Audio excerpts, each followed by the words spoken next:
Hello, today we are going to discuss about the mathematics given in the 11th class. Mathematics for 11th class. Uh, yes, first of all, we will see about the purpose of the class. In mathematics, set and functions are given. Number one point is the set. Number two is the relation. Number three is the function. So, set theory is one of the branch in mathematics given about which we are going to discuss today. Other branches are also here: trigonometrical algebra, trigonometry, coordinate geometry, calculus is also in 11th class included, having limits and differentiation, mathematical reasoning, and statistics and probability. These all are given in the 11th class mathematics.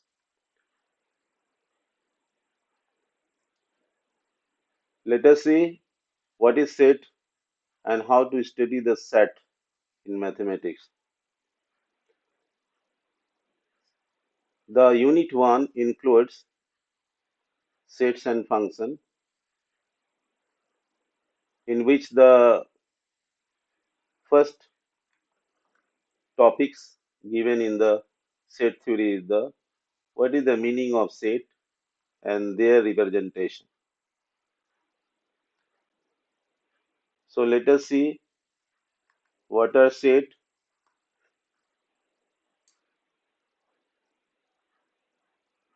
Yes,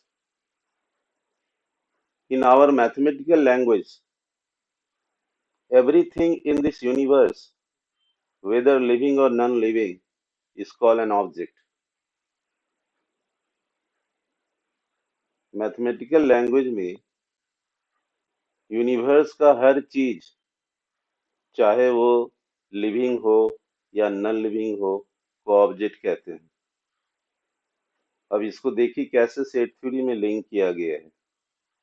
A given collection of objects, कोई भी object हो, but given collection of objects is said to be well defined if we can definitely say whether a given particular object belongs to the collection or not. बहुत सारे object को अगर एक जगह collect कर ले हम लोग, तो हम लोग उसको वेल डिफाइंड बोलेंगे. कब? अगर we can definitely say whether the particular object belongs to the collection or not.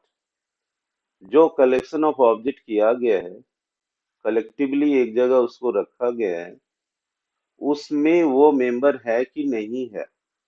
अगर वो डेफिनेटली है, वो पार्टिकुलर ऑब्जेक्ट बिलोंग्स करता है. बिलोंग्स मींस रहना, सदस्य होना. तो अगर कोई कलेक्शन है ऑब्जेक्ट का और उस कलेक्शन में अगर वो कोई पार्टिकुलर ऑब्जेक्ट बिलोंग्स करता है, तो total collection of the object को हम लोग सेट कहते हैं. ठीक है.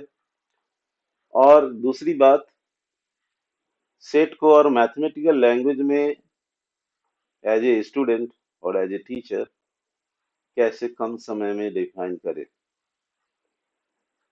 A well-defined collection of objects is called a set. एक ही लाइन में जवाब आ जाता है. Well defined collection of object होनी चाहिए. वेल डिफाइंड का मतलब क्या हुआ यहाँ पर? कोई भी ऑब्जेक्ट का कलेक्शन हो. मान लीजिए कोई नेचुरल नंबर ले लिया, कोई इंग्लिश का लेटर ले लिया, कोई इंटीजर्स ले लिया, कोई इवन नंबर का सेट ले लिया, कोई ऑड नंबर का सेट ले लिया. तो any kind of object that is well defined collection of the object, we call that collection as a set.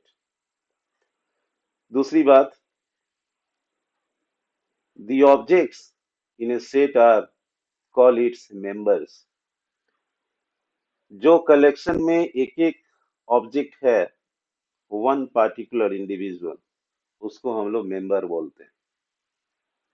और मेंबर से भी अच्छा वर्ड है एलिमेंट, मैथमेटिकल लैंग्वेज में। पॉइंट्स सबसे बेटर वर्ड यहाँ पे एलिमेंट है और मेंबर है। आप मेंबर बोल सकते हो, आप एलिमेंट बोल सकते हैं। पॉइंट्स उतना व्यवहारिक नहीं है। We denote the sets by capital letters. जितने भी सेट लिखे जाते हैं उसको कैपिटल लेटर में हम लोग उसको रिप्रेजेंट करते हैं। जैसे इंग्लिश लेटर का यहाँ ए लिया गया है, बी लिया गया है, सी लिया गया है, एक्स लिया गया है, वाई लिया गया है, जेड लिया गया है, etc. These all denotes the set by the capital letters. एक चीज और, if small a is an element of the set A, मान लो हमने कोई सेट ए मान लिया, किसी ऑब्जेक्ट का कलेक्शन को कैपिटल ए मान लिया और उसमें एक छोटा सा एलिमेंट स्मॉल ए रखा, तो how to write in mathematical language?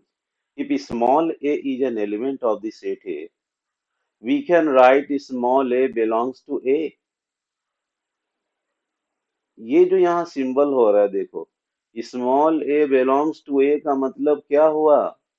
Which means that small A belongs to capital A, और that is small A is an element of the A. यानी कैपिटल ए जो total collection of the object है उसमें small ए एक member है, small A capital A का सदस्य है, रहता है, यह एक एलिमेंट है। अगर ऐसी बात है तो ट्रू है, we will write small A belongs to A.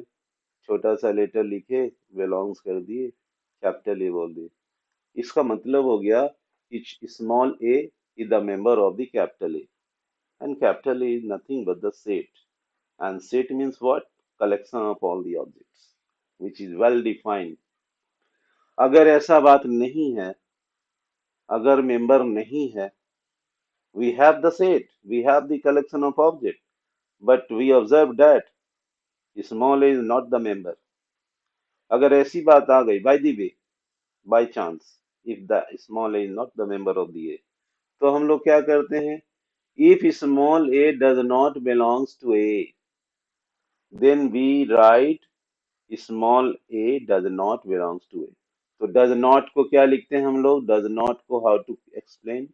Small a member not to the A.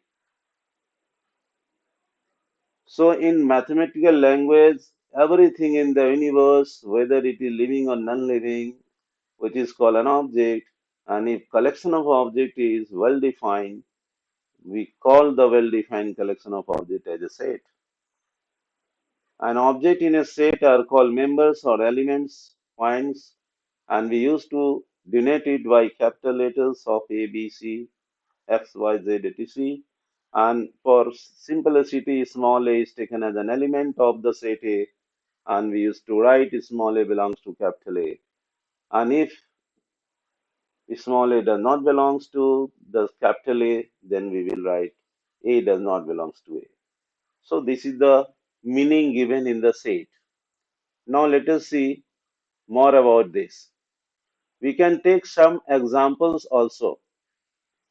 Here uh, in the paragraph point 1, you can see here English letter out of all the letters which are given in English language, A to Z. Vowel, you have already studied about, everybody knows. A, E, I, O, U is the vowel. So the collection of all vowels in the English alphabet contains, how many vowels are here? 5. A, E, I, O, U. So the collection is well defined and therefore it is a set. हम ऐसे लिख सकते हैं यहाँ पे ए ई आई ओ you, और इसको हम सेट बना दिए, और मैंने इसको सेट ए मान लिया। सिंप्लिसिटी के लिए मैंने कोई सेट मान लिया, set A, which is collection of all the vowels. This is the example. Similarly, we can also think of collection of all odd natural numbers less than 10. ये शर्त है, ये क्वेश्चन के अनुसार है।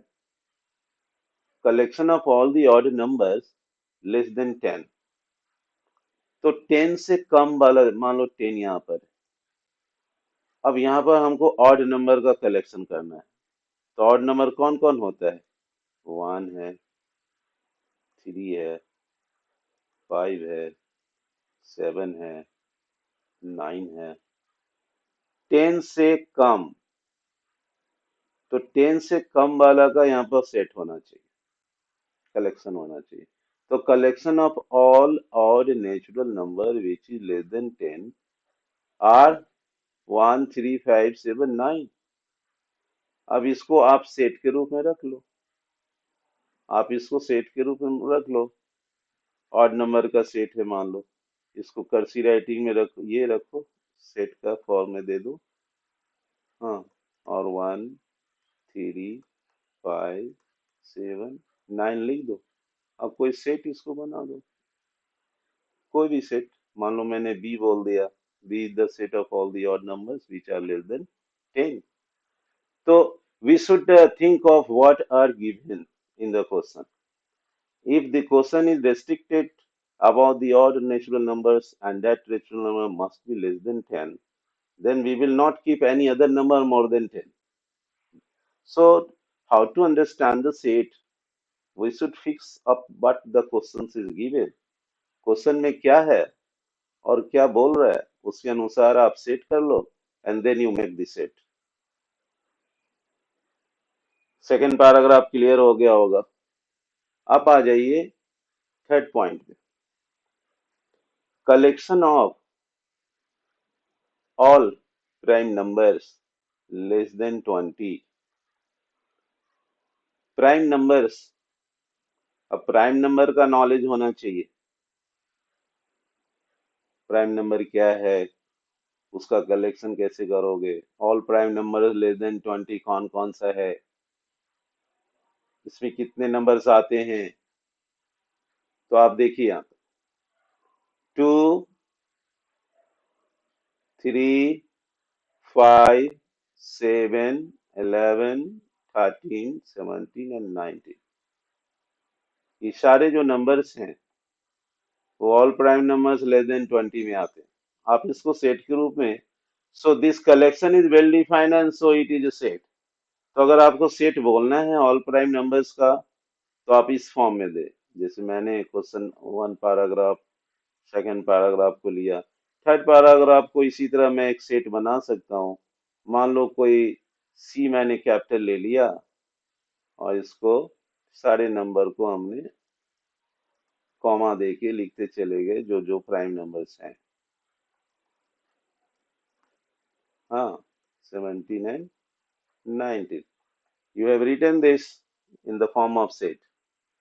तो सेट थ्योरी को कैसे हम लोग डिफरेंट सिचुएशन में कलेक्टिवली वेल डिफाइंड सेट के रूप में रखते हैं, उसी तरह अगर आपने 10 क्लास में क्वाड्रेटिक इक्वेशन के बारे में आपने पढ़ा होगा, एक अनदर फोर्थ एग्जांपल है all possible roots of quadratic equation. अब क्वाड्रेटिक इक्वेशन जो होता है, हम लोग पहले ऑलरेडी पढ़ चुके हैं, जो X square B X plus C, quadratic का फॉर्मूला को ध्यान में देखते हुए केयरफुली देखना यहाँ पे। हाँ, x square minus x minus six equal to 0, अब ये ऑलरेडी गिवन है, it is the given quadratic equation. और ये बोल रहा है क्वेश्चन में कि all possible roots of this equations are -2 and 3, this is also given. अगर कोई क्वेश्चन दिया हुआ है और उसका रूट्स भी दिया हुआ है, तो हम क्या, इसमें मेरा यहाँ पर्पस क्या है, collection of all the possible roots. Our collection of possible roots is here minus 2 and 3. So the given equation and whose all possible roots are well defined, and so it is a set of the quadratic roots of the quadratic equation. तो अगर आप इसको set के रूप में लिखना चाहते हो तो आप कोई नया सेट मान लो, अभी पता नहीं है, डी मैंने मान लिया सिंपलिसिटी के लिए, और मैंने -2 एंड 3 मैंने लिख लिया, which is the roots of the all possible roots of the given quadratic equation. तो ये फोर्थ पॉइंट भी आ गया। सेट थ्योरी एक सेट थ्योरी एक technique to collect all the given object to define it and think of each element as a member। तो -2 और 3 क्या है? क्वाड्रेटिक इक्वेशन का सॉल्यूशन है, रूट्स है, और -2 मेंबर है, 3 भी मेंबर है, so it belongs to the set.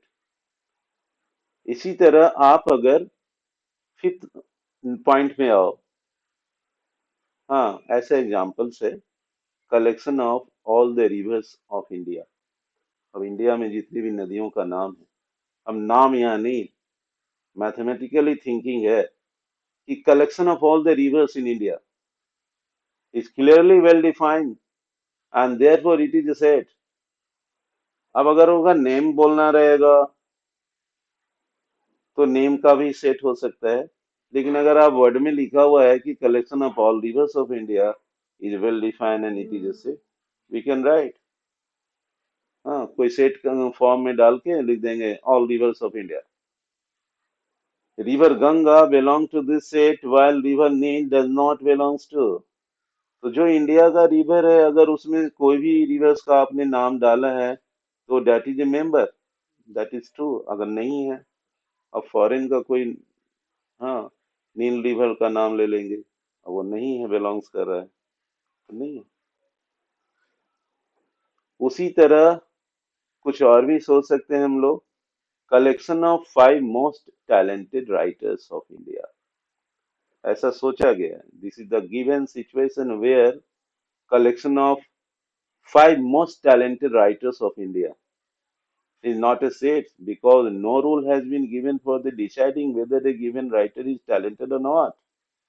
Talented writer बोलना बहुत दिक्कत का बात है, कंफ्यूजन है, इसलिए ये सेट के रूप में नहीं लिख सकते।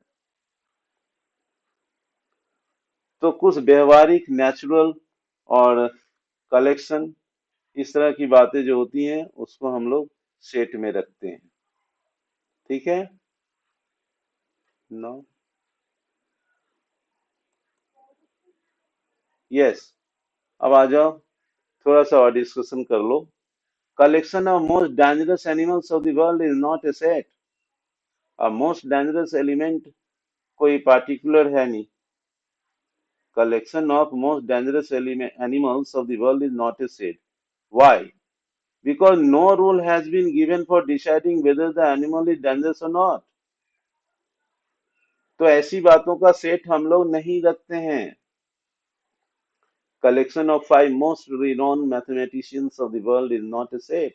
अगर कोई बोल देगा most talented, हाँ, renowned mathematicians, तो इतनी बड़ी दुनिया में कोई भी हो सकता है।